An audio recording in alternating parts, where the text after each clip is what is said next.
Dobar dan i dobrodošli na moj kanal. Na samom početku želim da vam postavim jedno pitanje. Da li mislite da uz ovakvu damu ide ovakav odlik? Ili bi joj možda bolje pristajao ovakav odlik? Današnja tema o kojoj želim sa vama da razgovaram jeste uticaj nereda, zapravo zaboravljenih cipela u hodniku na samom ulazu na vaš feng shui. Ako vas zanima ova tema, ostanite sa mnom jer danas ću pričati upravo o ovome.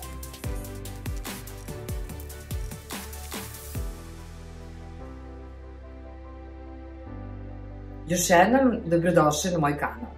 Ja sam dr. Jelena Dejanovska, doktor umetnosti, energetičar, feng shui praktičar, badze konsultant, ali pre svega metafizičar.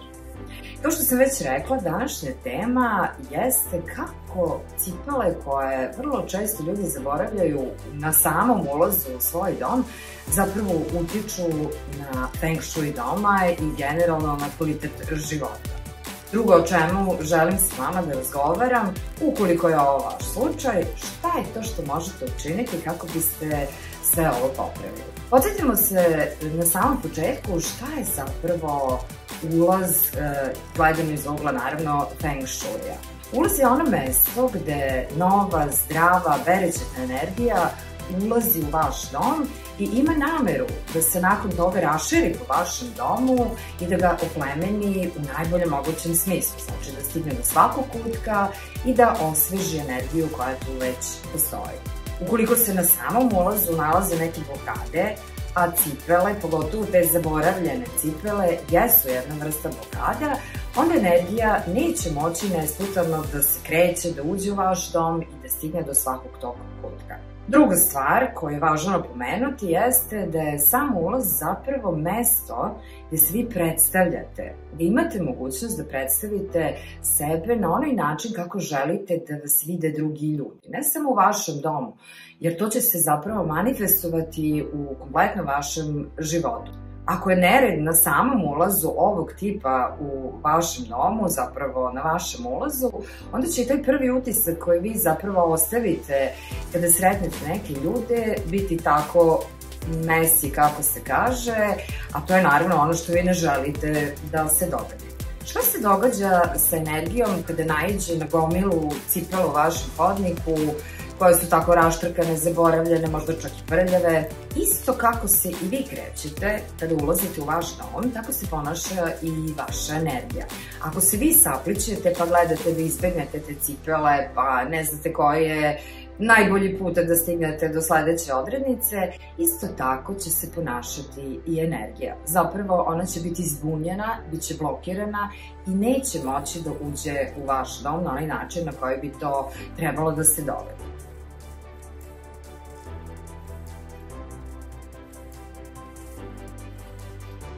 Da do svega ovoga ne bi došlo, za vas sam pripremila 6 saveta koji će vam pomoći da rešite ovu blokadu. I to na najbolji mogući način. Prva stvar koju je potrebno da obezbedite ukoliko već nemate jeste mesto za odlaganje vaše obuće. Da ne bi stajali na putu, na podu, potrebno je da imate mesto gde ćete odložiti vašu obuću. To je najčešće cipelarnik. U cipelarniku naravno držite onu obuću koju koristite sezonski. Svu ostalu obuću naravno odložit ćete na jedno drugo mesto. Dakle, u cipelarniku trebaju da stoje samo one cipele, sandale, čizme, šta god, koja god je sezona, koje se koriste u toku sezone i koju zaista koristite. Dakle, samo ona obuća koja se koristi stoji u cipelarniku i treba da bude tu na dohvat ruke kada vam je potrebna. Svu ostalu obuću, pre svega vansezonsku obuću, potrebno je da odložite na mesto koje ste za to predvideli. To može biti vaš garderober, naravno sa obućom koja je uredno očišćena, sređena i odložena u kutije. Ako nemate takav garderober koji može da primi svu tu količinu obuće, onda razmislite o tome da napravite neki mali plakar ili na neki drugi način organizujete odlaganje na vašem tavanu, u vašem podrumu, ali postoji još jedna vrlo zanimljiva ideja, ukoliko sve ovo nemate, da nabavite jedan taburet, kao što je na ovoj slici, i da razmislite o tome da tu vašu salonsku obuću ili nešto što je dragocenije odložite upravo na ovaj način. Ono što je takođe važno, moram da naglasim, to je da kada odlažete vašu obuću u cipelarni, obavezno pre toga obuću očistite. Kada je ostavite, ona treba da bude spremna za korišćenje, a tako, znači kada vi krećete na posao ili idete nekud, da ne morate da razmišljate o tome da li je nešto spremno samo da obujete i da krenete, nego se sad bavite tu nekim čišćenjem i sređivanjem, a već ste se doterali, tako. To nekako nije u skladu i uvek je najbolje, naravno iz razloga da se bude čisto i uredno, da vašu obuću pre odlaganja sredite, operete, očistite i ostavite tako da može odmah da se koristi.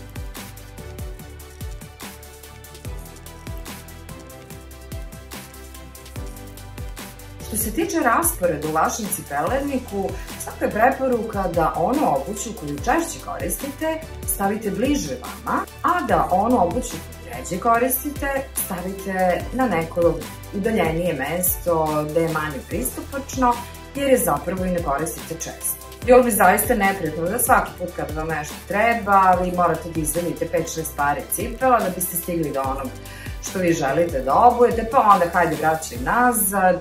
Zato unapred osmislite gde vam koje cipele, sandale, čizme, tako kao što smo već rekli, stoje i napravite jedan red gde će vam sve biti uvek pristupačno i spremno za upotrebu. Peta stvar koja vam može biti od značaja ukoliko imate zaista puno obuće, jeste da ovu obuću u stvari stavite u prozirne kutije. Ili, ako nemate takve lepe prozirne kutije u kojima možete videti naprosto šta se nalazi unutra, onda obezbedite sebi obične kutije na kojima ćete obeležiti šta se nalazi u njima. To će vam mnogome ubrzati pretragu kada vam je nešto potrebno, a naprosto ste već i zaboravili gde ste šta ostavili. Šesta stvar vezana je za slučaj kada primate vaše goste.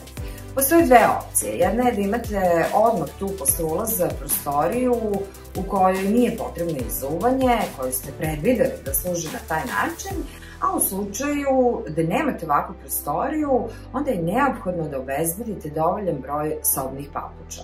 Naravno, te papuče trebaju da budu tu negde pri ruci, uvek dostupne i veoma je lepo ponuditi ih gostima, a sa druge strane potrebno je da obezbedite takođe jedno mesto gde će oni u tom slučaju odložiti svoje cipele, kako se i one ne bi našle na samom ulazu u vaš dom. Nadam se da vam je ovih nekoliko saveta pomoglo i da možete odmah da primenite, da pregledate šta funkcioniše, šta ne funkcioniše, da li imate tu nešto zaboravljeno, da ste se baš malo pre sapleli kada ste ulazili u vaš dom i da na ovaj način poboljšate vaš feng shui.